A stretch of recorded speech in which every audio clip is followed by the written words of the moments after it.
track. The Indian G20 Sherpa, Amitabh Kant, will then similarly speak on the results of the Sherpa track. We would thereafter be very glad to respond to your questions and comments. The message of our presidency, as you are all aware, is that we are one earth, one family, and we share one future. This draws on an age-old belief of Vasudhaiva Kutumbakam. The entire proceedings of the New Delhi Summit are in fact organized accordingly, with 3 sessions devoted to each aspect of this theme.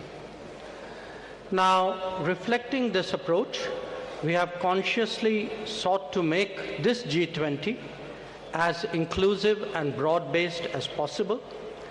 It is witnessing the participation of its 20 member states, 9 invitee nations, and 14 international organizations.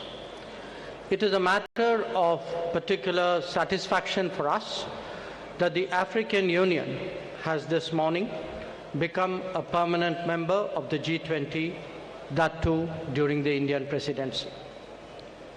This is in keeping with the priority that we attach to addressing the urgent concerns of the Global South.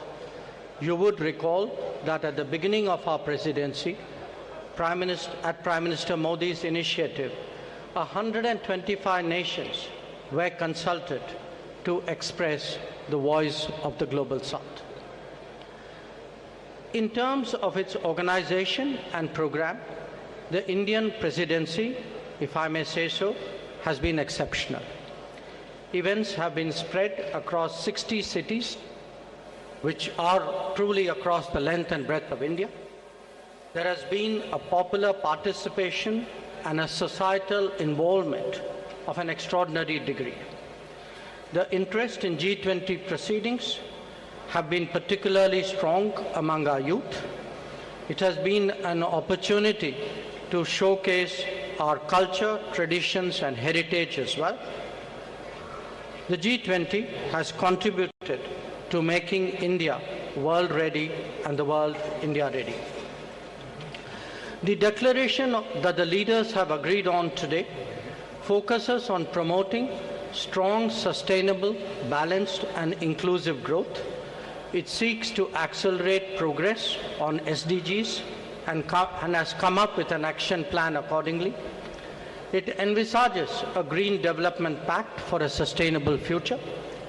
It endorses high-level principles on lifestyle for sustainable development, voluntary principles on hydrogen, the Chennai Principles for a Sustainable and Resilient Blue Economy, and the Deccan Principles on food security and nutrition, among others. The transformative and inclusive role of technology has been highlighted with a focus on digital public infrastructure. The Indian presidency's proposal of a One Future Alliance has also been noted. The G20 has reaffirmed the fundamental importance of gender equality and committed to halve the digital gender gap by 2030. Recognizing that the post-pandemic world order must necessarily be different from the world before it, the leaders have also emphasized the need to reinvigorate multilateralism and reform international financial institutions. This is particularly relevant to managing global debt vulnerabilities. So, as you can see, there have been many far-reaching and very consequential policies and decisions that have been agreed upon today. Keeping all that in mind,